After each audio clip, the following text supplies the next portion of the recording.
Okay, let's start for the second set of questions. Okay. And I think this is more related to culture, to the diversity, and also religions, about the student population and how you want to deal with those issues. And the number 5 question is regarding those cultural, religious related holiday observations. And they actually did a survey on this, how those, what's the opinion of the parents regarding those holidays. I don't know, have you aware of this survey? Yes, to a certain extent. Great. So what do you think? Do you think those information will be beneficial to public schools when they have the time to make a decision regarding those holiday observations? And how are you going to use that if you have chance to do that?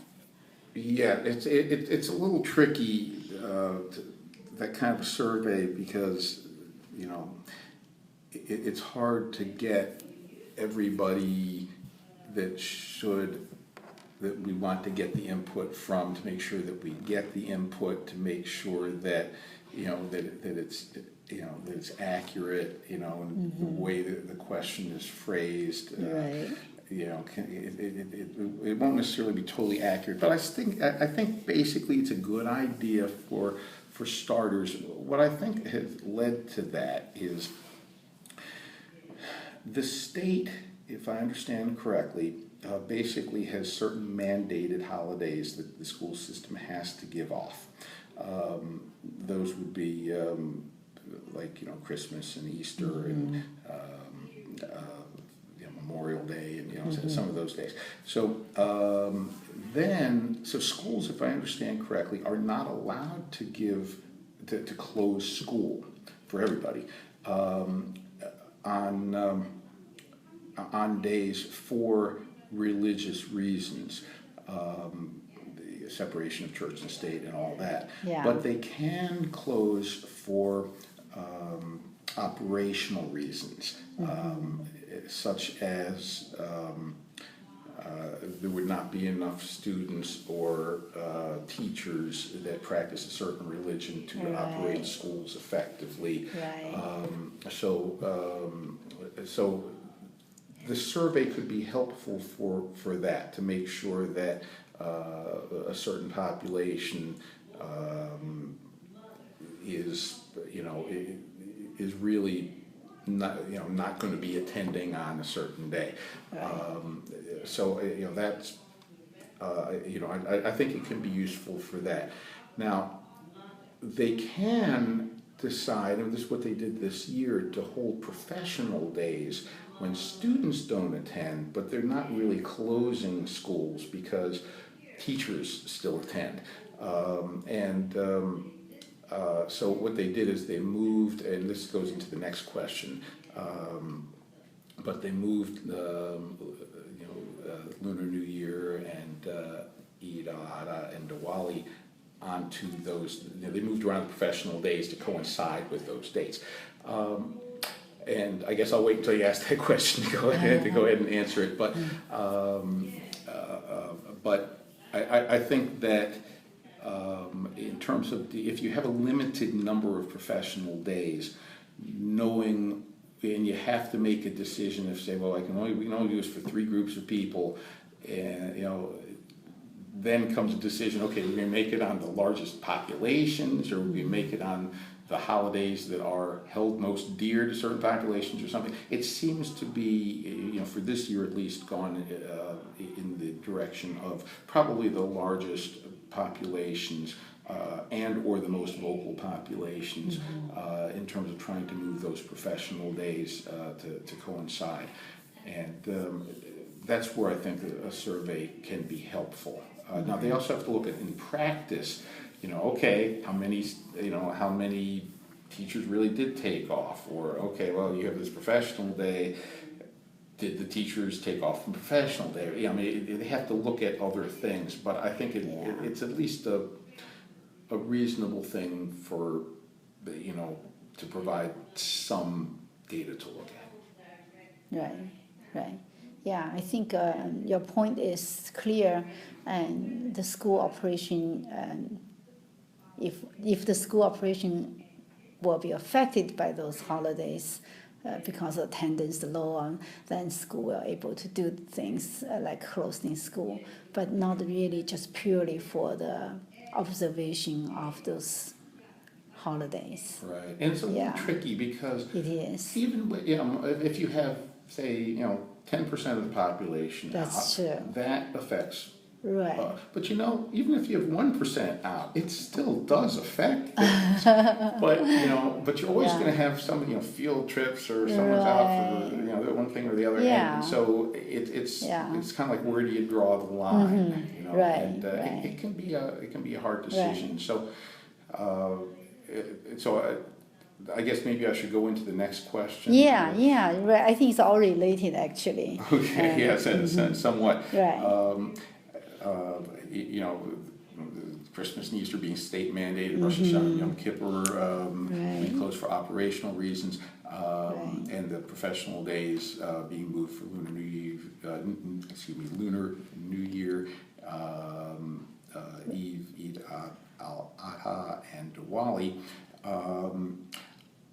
I think that may be a good and legal way of trying to honor the people that observe those holidays. I'm glad that we're trying it. I would want to see the results of the trial before making a commitment for the future, but I think it has the potential of being a fairly good plan, at least as a starting point. The main concern that I would have is just making sure that, for example, the staff feels that it's not a big problem for them to move these dates around. I think it's going to work. I think it's a pretty good idea. But for example, if you have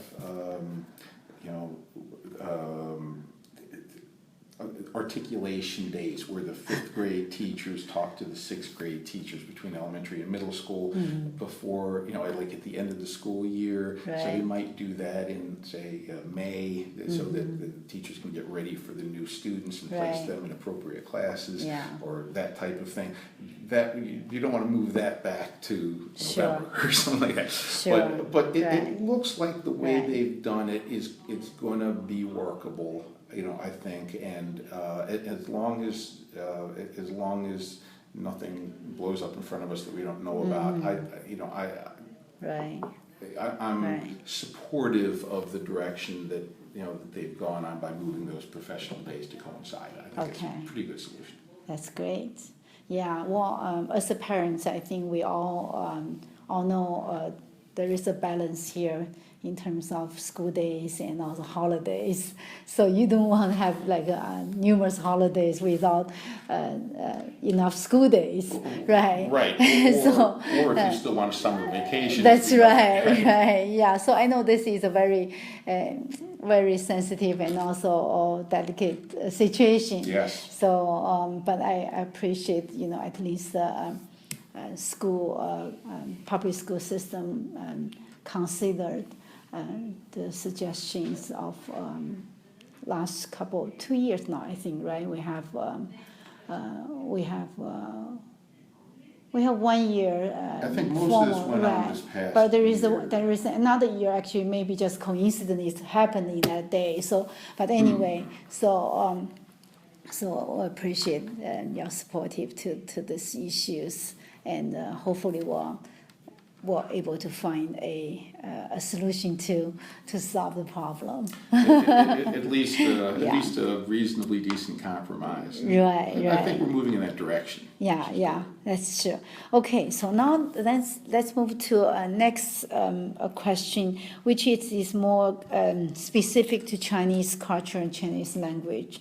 So that is about the Chinese language service in public school. And I think actually language service really refer to have a Chinese class available, language class available, and the history of this may be a little bit you probably know better than me. It's offered in some school before in the elementary school, but later it's closed. But now we have, at least in the middle school, in the high school, actually high school we do have offer Chinese language class. But it's happening recently. River Hill actually closed the Chinese language class in class teaching, and they moved to online. So all of this change actually brought some concerns of the Chinese parents, and not only Chinese parents, to the students who are interested to learn Chinese. So what's your opinion regarding this, and how you think we can improve the situation to make a Chinese language service in public school more available and able to meet the need of some students if they want to learn Chinese? Thank you. There seem to be two questions, and I looked at the second question more as what you had just asked, and the first question I thought was looking at supports for people for whom Chinese is their primary language and they're not comfortable with English. So if it's okay for me to address that first and then to move on to the second question, and just pretty basically just make sure that we are providing appropriate liaisons to assist those people. Translations of basic information being provided. And I think there's some of that now. We'll just need to make sure that that it is sufficient, and that's where I think it would be really beneficial for the school system and CAPA to work together. To say, okay, are we providing what the parents and students need? It appears from the website that we might need to add a Chinese liaison to the International Student Registration Center, because only Spanish and Korean are listed, but there are sometimes mistakes on the website, so that's something that I think we should check into. Now, regarding the language courses, I feel that the Chinese language classes should be provided in all the high schools when the minimum number of enrollees is met.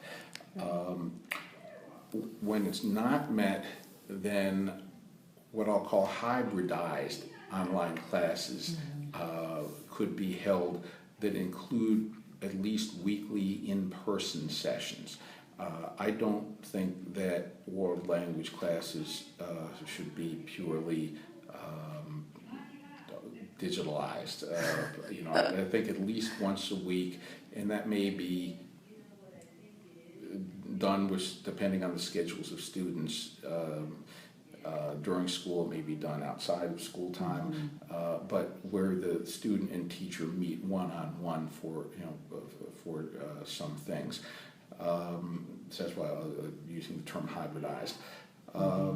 So if you have a school that there are only two students that are able to take level 4 Chinese, I think that might be a way to handle that. That's true. On the other hand, we need to make sure that the courses are accessible, preferably in every school. But if the number is really too small, I think that would be a reasonable way of accommodating it. But it should still be offered. Students should be able to take it. And I mean, heavens, with so much of the world speaking Chinese, it's actually a disadvantage if we don't offer this to American kids. Yeah, absolutely. Absolutely. And I think that it's going to continue to become more and more relevant as time goes on. Yeah, I appreciate you recognize that. Oh, absolutely. But I think there needs to be even the digital aspect of it. I think it needs to be taught primarily by a teacher, and not just by a computer program or anything such as that. And also, we feel like because language have to learn from the young age, so it's probably too late to let students to have opportunity to learn Chinese at high school level. Probably we should start earlier time. Elementary school probably will be the best time to start it, and if not possible, at least middle school should start. Otherwise, it's very hard for students to catch up a foreign language when they already passed that prime time in learning language. Plasticity of the brain. Yeah, Yes. that's true. Both of you, I'm a neuroscientist, so and you are a psychiatrist, so I'm not a psychiatrist. Bachelor of Science in Psychology. Yeah, but by science in psychology, so you understand that the brain development, Yes, right? yes. You need that stimulation at a very early young age in order to keep them. That's why we cannot learn too much now. It at least makes it a lot tougher. Yes, That's very tougher now, right? I agree, but we have to come to grips with a more practical way of handling it. That's because, true. That's true. I mean, right now, frankly, I'm not a fan of the way that world language is being done with the elementary school model. Mm-hmm. First of all, it's only at about a fifth of our schools, and it's highly. I mean, there's just so many problems with it. What happens when someone moves to the county in fourth grade and they haven't had any instruction? I mean, there are just a lot of problems with it, and I think it is the wrong way to deal with world language in the schools. And you only have one language being offered, Spanish. So, but once you start breaking up into other languages, then you have fewer students, and how are you going to do that? Right. So, I'm not sure that it really, from a practical way, can be done with the sizes of our many of our elementary schools to offer world language as a regular during school kind of class. So, Have you heard about? Sorry, let me interrupt you. Have you heard about Baltimore School, public school, and also Montgomery County public school system? I think both of them actually provide a language program at a very young age. They're using a program called Immersion. Yes, right. And it sounds strange we don't have that in Harford County, right? Well, I think it's something that we should look at, but there are a lot of difficulties with the concept because immersion schools are basically magnet schools, and I like the idea of immersion schools. I think it's the best way to then you don't have to worry about only few students. Whoever wants to, they come to that school, right? And they are living it. Living language. It's very basically. very efficient way to learn. Yes, so I think that's the best way to do it. And the problem is once you go to there are transportation issues that you have when you have only one school, say in the county, for one language and another in another language. That's true. And but you also have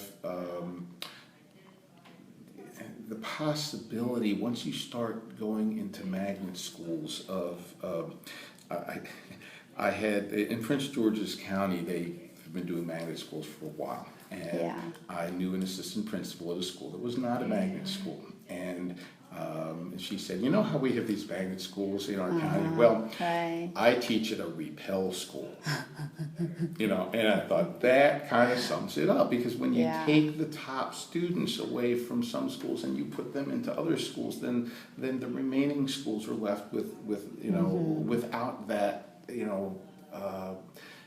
without the students that tend to achieve more, that kind of set a higher standard for all students. So I'm not a fan of magnet schools, but I wouldn't say that I would never consider them for any reason. If there was a strong enough desire for an immersion school, I would look at it and see the possibilities, the cost, the interest, how it could be done. But but I'm not sure that's the best way for a county our size to go, because we're a third of the Okay. size of Montgomery County, for example. Yeah. Right. So even though it's not as good, because I do think immersion is the best way, but you know, I think programs for after school, or before school if it's a later school, programs being offered of various languages for, you know, where in any particular, like one school there may be more of an interest in certain languages than in other schools, but if there's enough to field the class, then I think that could be done, and it could possibly be done through the school system. It could be possibly done in conjunction with the school system, but by, you know, outside agencies. And I also think, you know, there's been a lot of talk about starting schools later, especially for high school students. Yeah, that's And true. I think there's something to that, but you know, from what I'm seeing, the way that is at least has been researched by the school system, it's very expensive to do that, and to do only that. And the way things are going right now with the budget, you know, I don't know if that's realistic. On the other hand, I think maybe we can combine these initiatives. So, for example, if we started high school later, and then we had elementary schools that had these enrichment programs going after school that would include world language, could also include arts and physical education. I'm not saying in place of. Sure. I'm saying enrichment in addition to. Yeah. You know, I would not want to replace any of the during school programs, but these would be ways that they'd be optional. You know, students, you know, parents would have the option of, no, the student can come home right after school. But for families where parents either want them to participate in these programs, or where they're basically latchkey kids and they would just be coming home and watching television or something until mom or dad came home, this could be a wonderful thing to do. Maybe we need to look at, for example, busing instead of just all elementary schoolers together and all middle schools together. You know, maybe we need to combine different levels on each bus. And so, you know, and again, we need to try. We need to require a trial. I can't promise, you know, that it would work, but it's something that I think we might be able to look at, that for either the same amount of money or, well, I shouldn't say that. It would cost more for the after-school programs. Okay, that may or may not be something that parents would need to chip in for, you know, depending on what is decided. But I can see a scenario where world languages could be offered, and high schools could start later, and these could all happen at once with a relatively small amount of extra money going to it. So, again, these are ideas that I've had that have not been tossed around a lot, but you know, and I can't promise that they would work, but I think that they should be looked into, and then every student would have the option of taking world languages, as opposed to only the ones whose parents say, okay, I want my kid to be in an immersion program. They're not going to get to speak English most of the day. They're going to go to a school that's half an hour away from them, and they're not going to get to go with their friends. And you know, that's probably going to cut down on the number of people. Whereas, even though the program that I'm describing would not be as good a program as world language learning as an immersion program would be, I think it would provide opportunities to get started with it while there's still that brain plasticity at a fairly early level. Very good. Yes, I agree. Okay, so now we move to question 9. Which is more on the budget side. We talk about all this good stuff, but we need the budget for that, right? So how you do you have any plan in terms of increased transparency of the budgeting and also decision-making process to parents and, to public? Yes, we touched on some of this earlier. I think again, a commitment to honesty is where where it all has to start, and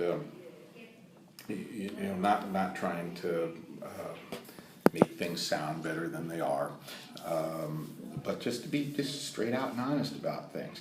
I think the monthly meetings that I described would help. I think we need to make sure we answer Public Information Act requests as promptly as possible. I think we need to pursue concerns until there is closure. So if a parent calls about a concern, it shouldn't just be one answer and we're done. We have to make sure that the parents are satisfied. Now, there can be scenarios where we may not be able to make a parent satisfied, but until it gets to that point of, okay, we have to agree to disagree, and if you do disagree, then here's what you can do to follow up, further.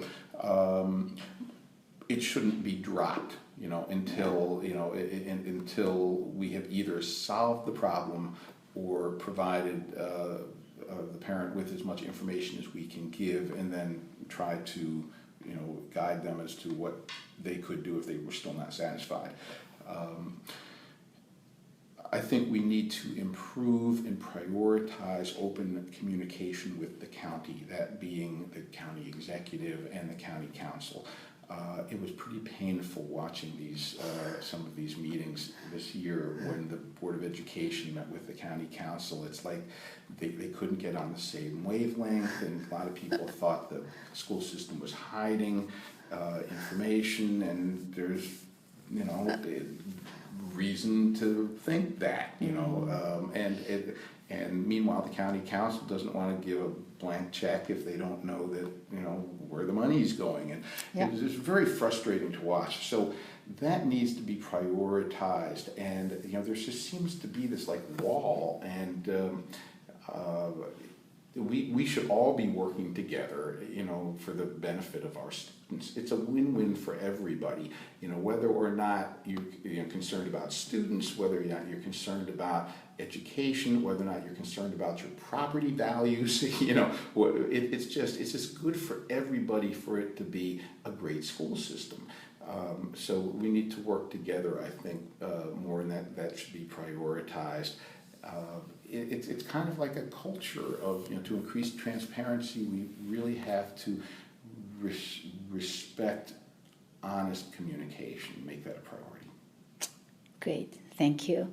Okay, so I think I will stop at this moment.